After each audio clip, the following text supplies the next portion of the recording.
So this is my vet, Dr. Raffi Dorian. I've been coming to him for years and years and years, several different dogs now.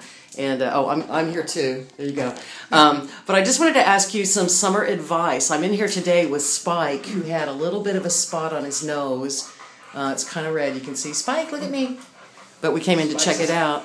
Yeah, Spike's like, I'm no movie star.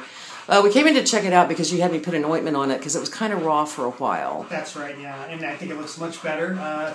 You know, these kind of dogs, especially with the pink skin, can get sunburns, things like that, especially during the summer months. Should I put sunscreen on his little nose? I think that would be a good idea. I think any person that has a dog with pink skin, that kind of thing, can use a waterproof sunscreen. And that works really well. Even like a people sunscreen? Yep. Okay. Yeah, like children's sunscreen that's waterproof works great. Stuff for babies? Yeah. Okay. Yeah.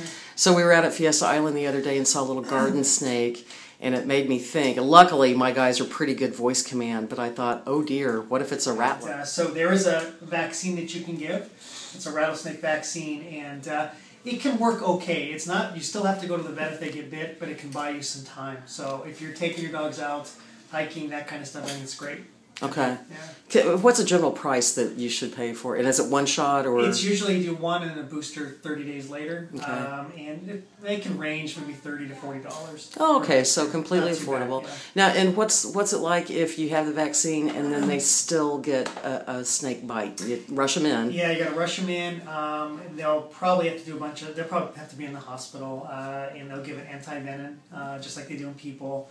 And it can take 3 or 4 days for them to really recover. And it can get very expensive. So, yeah, anything you can do to minimize that is the way to go. Yeah, I read a little bit online today about classes you can send your dog to, and I'll try to put a link up, but they use a little bit of a shock collar. Yeah, there's rattlesnake avoidance type things. They'll have a fake snake, and the dog gets close, and somehow whether it's shocking or something squirts up at them. Citronella or something. Yeah, it can work pretty well. Some dogs would really respond to it. But then they'd be afraid of a garden hose after that, so you have to watch out. It's the price you pay. Right. And just in general, Dr. Dorian, we've got summer coming up, and a lot of people, you know, we live in San Diego, but we still get some hot days.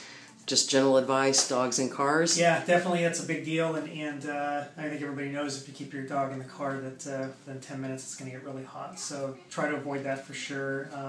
Always give your dog a break if you're running around, and find an area of shade to give them some cooling down time. Sure, yeah.